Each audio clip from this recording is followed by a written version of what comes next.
Em nome do Pai, do Filho e do Espírito Santo. Amém. Amém. Vinde, Espírito Santo, enchei os corações dos vossos fiéis e acendei neles o fogo do vosso amor. Enviai, Senhor, o vosso Espírito, e tudo será criado, e renovareis a face da terra. Oremos. Ó Deus, que instruísse os corações dos vossos fiéis com a luz do Espírito Santo, fazei que apreciemos retamente todas as coisas, segundo o mesmo Espírito, e gozemos sempre da sua consolação. Por Cristo, Senhor nosso. Amém. Olá a todos vocês que estão nos assistindo, né? Nós estamos na 9ª aula, né? Do nosso Caminho de Santidade no Matrimônio, o curso, né, de Caminho de Santidade no Matrimônio. Você que não nos conhece, meu nome é Andréia, aqui é meu esposo Leonardo, nós somos da comunidade Canção Nova e estamos aqui percorrendo um caminho, trilhando, né, o caminho de santidade no matrimônio, né? Nós não queremos dizer que somos santos, estamos aqui ensinando vocês esse caminho de santidade. Pelo contrário, né? Estamos nesse caminho, nessa caminhada, né? Estudando, buscando pensamentos dos santos, né? Nos aprofundando um pouquinho, né? E quem sabe um pouco mais lá na frente, para que a gente possa cada vez mais seguir aquilo que é a vontade de Deus. Porque o que é a vontade de Deus? Que sejamos santos. O que é a vontade de Deus enquanto casal? Que sejamos santos, famílias santas. Esse é o desejo de Deus. E nessa 9ª aula, nós estamos falando sobre o sacramento do matrimônio, né? Então, nós vamos dar continuidade. Nós começamos na aula passada falando do sacramento que Jesus não mudou nada dos planos de Deus. Ele simplesmente, quando ele nas bodas de Caná, ele antecipa o seu primeiro sinal, o seu primeiro milagre. O catecismo da igreja nos diz que ali ele está confirmando o matrimônio como uma realidade boa, elevando o matrimônio ao status de sacramento. E aí o sacramento é esse sinal, essa expressão do amor, como a gente viu na aula passada. A gente deve viver buscando essa realidade de o relacionamento de um com o outro, seja o relacionamento espiritual, o amor espiritual, seja o amor da doação dos corpos, devem exprimir o amor de Deus para com o homem, o amor de Cristo para com a sua igreja. Essa é a dignidade do matrimônio, esse é o tamanho da importância do matrimônio. Então, a gente está vendo um pouco, algumas realidades trazidas por Hugo de São Vítor, que foi um teólogo lá do século XI e XII, lá na França, e ele trouxe ele refletiu sobre muitos assuntos. Beato, né? Beato da Igreja Católica, foi bispo, e ele traz algumas realidades sobre o matrimônio. Você lê aqui, meu amor? O matrimônio cristão anuncia que não só o indivíduo, mas também o casal, na sua realidade física, intelectiva, afetiva e espiritual, foi capacitado para participar no mistério do reino de Deus que chega. Sempre havia, né, houve por muito tempo a inclinação de que a vocação ao matrimônio era uma vocação menor e por isso não dava para ser santo. Dava para você simplesmente ter seus filhos, educá-los, para quem sabe eles quererem viver uma vocação religiosa, ao sacerdócio, porque aí sim é uma vocação de santidade, mas porque vive a realidade que era tida como impura ou não muito desejável do ato sexual, tinha essa imagem, né, de que o matrimônio era meio que um mal necessário, mas que você não era uma vocação superior, não era uma vocação excelente, você não podia ser santo. E aqui ele está dizendo que não. O matrimônio cristão anuncia que não é só o indivíduo. Então, eu quero ser santo, então eu não vou casar.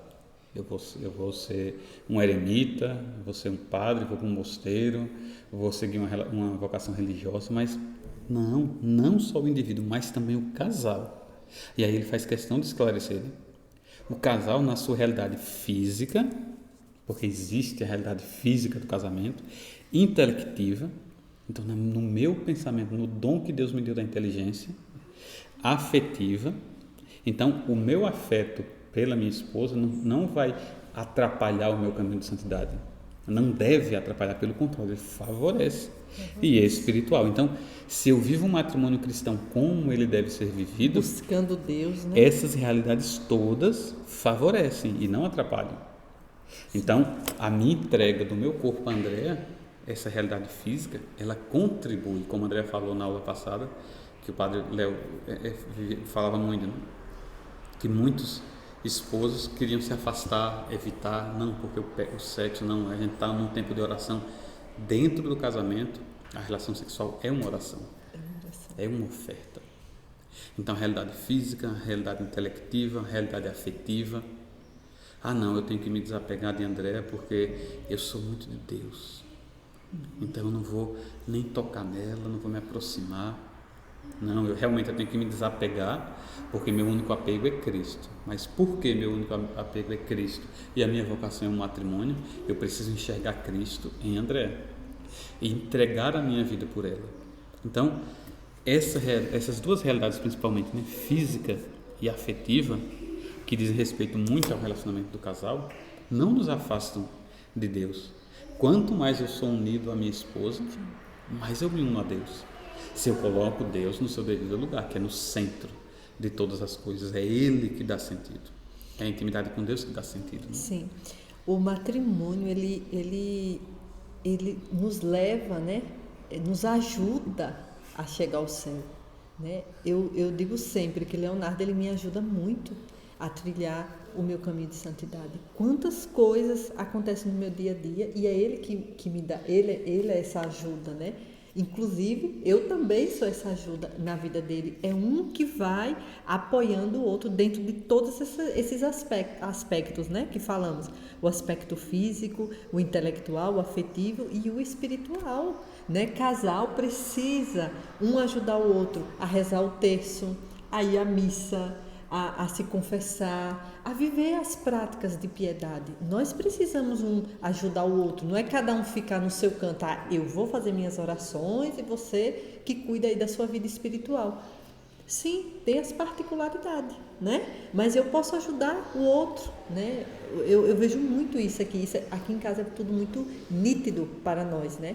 Um vai ajudando o outro, até na hora que a gente vai por exemplo, assistir um filme de santo, né? Eu peço muita indicação a Léo. Ontem eu estava assistindo um que eu escolhi, aí Léo também já estava assistindo comigo, que era o filme de São Francisco de Assis. Não, Santo Antônio. Santo Antônio. Santo Antônio de Pádua. Santo Antônio de Pádua, né?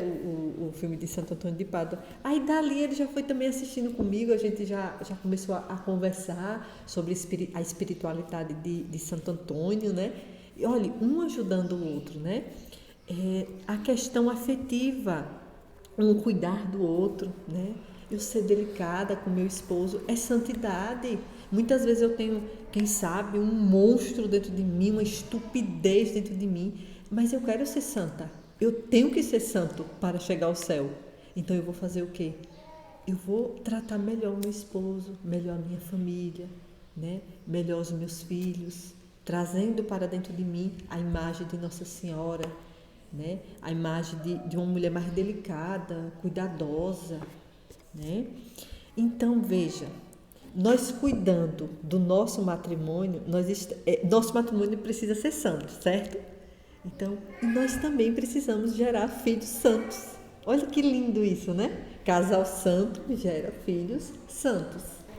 Então, o matrimônio, né, ele tem essa beleza, né, de também gerar filhos santos. Gente, meus irmãos, não é pouca coisa não. Eu preciso me preocupar com isso, né? Eu preciso me preocupar que meu casamento precisa ser santo para eu poder gerar filhos santos. Nós temos aí, né?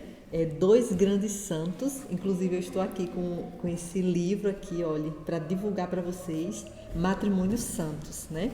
Então nós temos aí Luís e Zélia, né? Os pais de Santa Teresinha. São Luís e Santa Zélia. Que lindo você trilhar o caminho da história daquele casal, né? Que não foi só Santa Teresinha.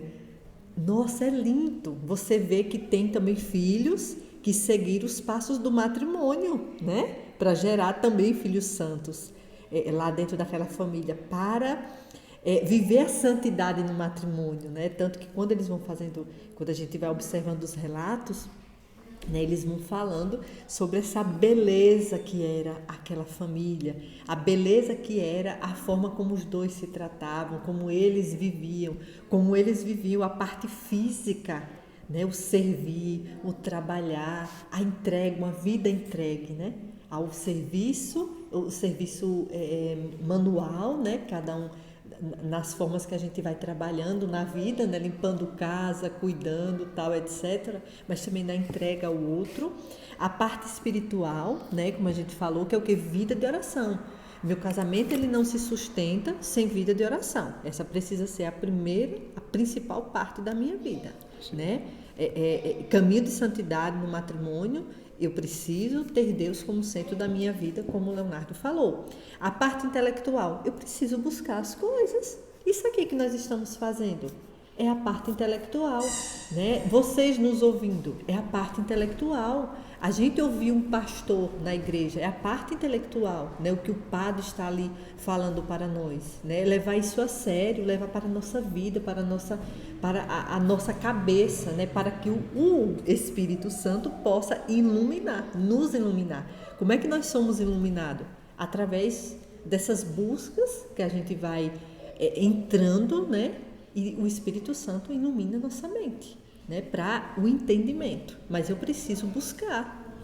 A parte afetiva é o quê? Cuidar do outro, zelar pelo outro, né? Eu falei de uma fraqueza, por exemplo, quando eu falei na parte afetiva, que eu possa ter, ser uma mulher ignorante, uma mulher nada delicada, estúpida, que grita demais, que fica escandalizando as coisas, que quem sabe até não ouve o outro, né? Eu preciso trabalhar isso dentro de mim. Buscar em Deus, Senhor, o que está acontecendo comigo que eu estou tendo esse comportamento, né? Não buscar justificativa, meu irmão. A gente, né? Eu falo mesmo começando por mim. Não busque justificativa, mas busque uma solução diante de Deus, até do próprio esposo. O esposo da gente, ele é uma luz de Deus, né? Às vezes está ali falando, Andréia, eu estou vendo que você está gritando muito. Peraí, será que realmente eu preciso investigar, eu preciso duvidar disso? Para quê? Para que eu possa ser uma mulher melhor para os meus e melhor para Deus, né? Que é purificar a minha alma. Sim. Então, dentro dessa realidade do matrimônio, qual é o fim último? O que é que a gente encontra assim? Mas como é que é possível viver de maneira santa? Como é que é o que a gente volta ao que o Hugo de São Vítor, o que a nossa igreja ensina, né? O sacramento do matrimônio, ele é uma expressão do amor de Deus. O sacramento do matrimônio é uma expressão do amor de Deus por nós.